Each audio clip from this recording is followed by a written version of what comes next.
بسم اللہ الرحمن الرحیم۔ السلام علیکم ورحمۃ اللہ وبرکاتہ۔ دوستو، قصص النبیین حصہ رابع کا یہ سبق ہے جو شروع ہونے والا ہے قصۃ سیدنا عیسیٰ ابن مریم علیہ السلام۔ یہاں سے ہم لوگ سیدنا عیسیٰ علیہ السلام کا قصہ ہم لوگ پڑھیں گے، جس کا پہلا سبق کی جو ہیڈنگ ہے وہ قصۃ خارقۃ للعادۃ، چونکہ حضرت عیسیٰ علیہ السلام کی پیدائش خلاف عادت ہوئی تھی، یعنی بغیر باپ کے ان کی پیدائش ہوئی تھی، اسی وجہ سے اس کی ہیڈنگ جو ہے وہ قصۃ خارقۃ للعادۃ۔ خارقۃ کے معنی ہے خلاف عادت، پورا یہ اس کا ترجمہ۔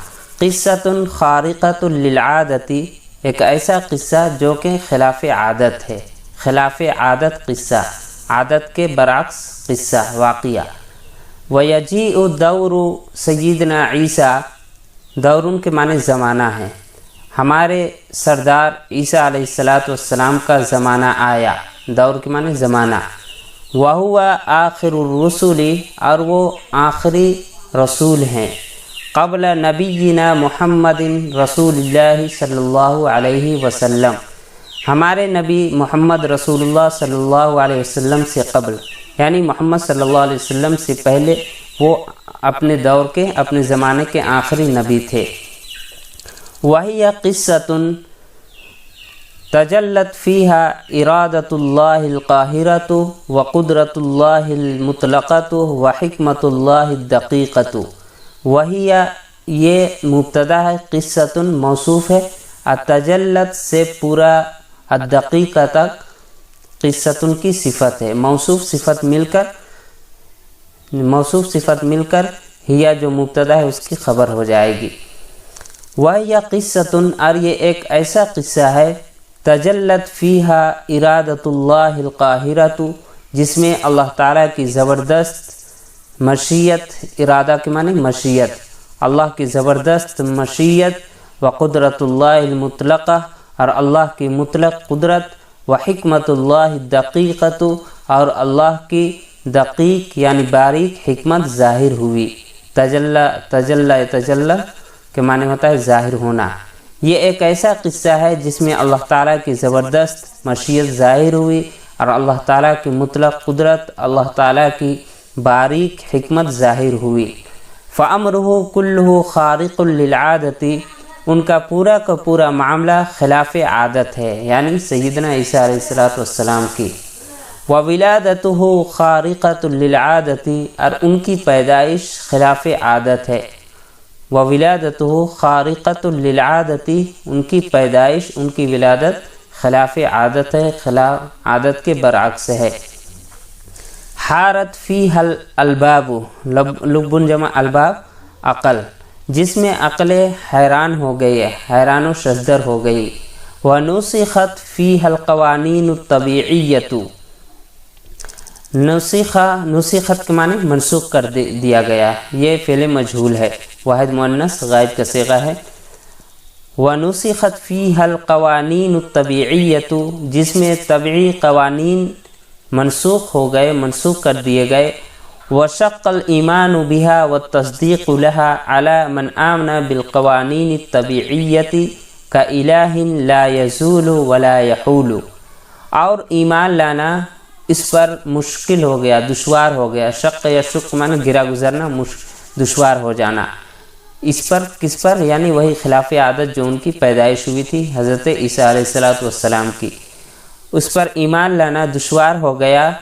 وتصدیق لہا، اور اس کی تصدیق کرنا دشوار ہو گیا، علی اس شخص پر، من آمن بالقوانین الطبیعیۃ، جو طبعی قوانین پر جو ایمان جس نے لایا، کا الہ، ایک ایسے معبود پر، لا یزول، جو کہ کبھی ختم نہیں ہوگا، ولا یحول، اور جو اپنی جگہ سے ہلتا نہیں ہے۔ حال یحول معنی حائل ہونا، یعنی وہ کہیں اپنی جگہ سے ٹسمس نہیں ہوتا ہے۔ وآمن بالتجربۃ، اس کا عطف بھی اوپر سے ہے، وشق الایمان بها، اور اس شخص پر ایمان لانا دشوار ہو گیا، آمن بالتجربتی جس نے تجربے پر ایمان لایا، والمشاہدتی اور مشاہدے پر، وباحکام الطب والطبیعیتی اور جس نے طبی یعنی ڈاکٹری اور فطری فن پر، طبعی فن کے احکام پر جس نے ایمان لایا، اس پر ایمان لانا دشوار ہو گیا، کس چیز پر؟ خلاف عادت پر۔ کناموس، ناموس کے معنی یہاں پر رازدار کی طرح، لا یتغیر ولا یتبدل جو کہ نہ ہی تو تغیر ہوتا ہے نہ ہی تو بدلتا ہے۔ وجہل قدرت اللہ التی احاطت بکل شیء اور اللہ تعالیٰ کی قدرت، اللہ تعالیٰ کی وہ قدرت سے ناواقف ہو گئے جو کہ ہر چیز کو احاطہ کیے ہوئے ہیں۔ وغلبت علی کل شیء اور جو ہر چیز پر غالب ہے۔ وارادتہ التی لا یحول دونہا شیء اور اس کی مشیت یعنی اللہ تعالیٰ کی وہ مشیت، لا یحول دونہا شیء جس کے سامنے کوئی بھی چیز حائل نہیں ہوتی، یعنی اس کی مشیت جو ہوگی وہی ہو کر رہے گی، اس کے درمیان کوئی بھی شے حائل نہیں ہو سکتی۔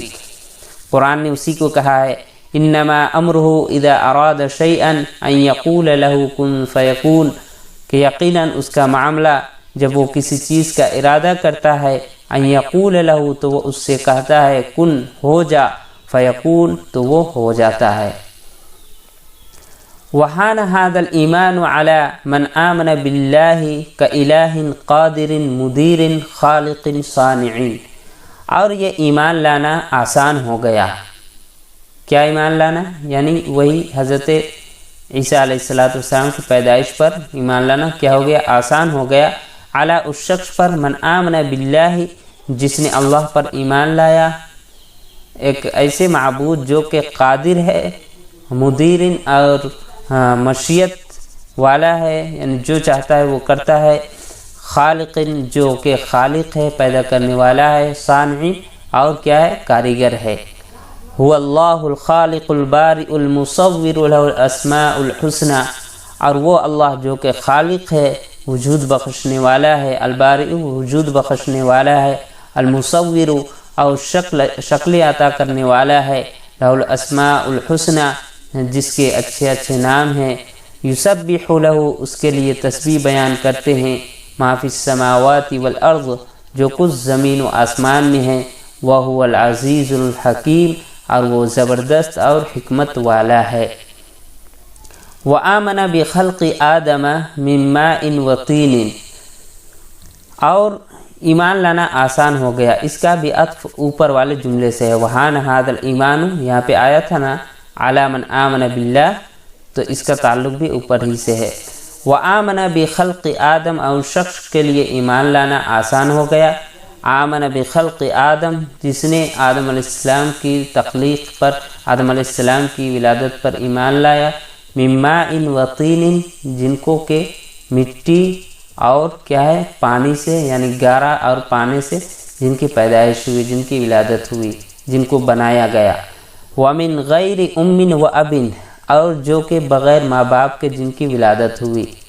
وولادۃ من ام من غیر اب اور ایسی ولادت جو کہ ماں سے ہو اور بغیر باپ کے ہو، یعنی چونکہ حضرت عیسیٰ علیہ السلام کی جو پیدائش ہوئی تھی وہ ماں سے تو نسبت تھی لیکن بغیر باپ کے تھے۔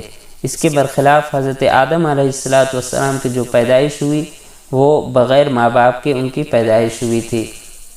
تو اسی کو کہہ رہے ہیں کہ ایسی ولادت جو کہ ماں سے تو نسبت ہے، من غیر اب لیکن وہ بغیر باپ کے ہو، اہون زیادہ آسان ہے، وایسر للتصدیق اور تصدیق کرنا زیادہ آسان ہے، سہل ہے، من ولادت ایسی ولادت پر، من غیر ام و اب جو بغیر ماں باپ کے ہو، یعنی آدم علیہ السلام کے بارے کہہ رہے ہیں۔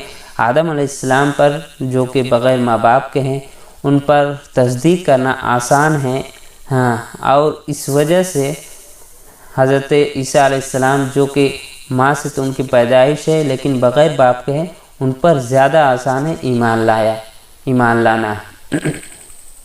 لذالک یقول اللہ تعالی اسی لیے اللہ تعالیٰ قرآن کریم کے اندر فرماتے ہیں، ان مثل عیسیٰ عند اللہ کمثل آدم یقیناً عیسیٰ علیہ السلام کی مثال اللہ تعالیٰ کے نزدیک آدم علیہ السلام کی مثال کی طرح ہے۔ خلقہ من تراب، جن کو اللہ تعالیٰ نے مٹی سے پیدا کیا، ثم قال له، پھر ان سے کہا کن ہو جا، فیکون، تو وہ ہو گیا۔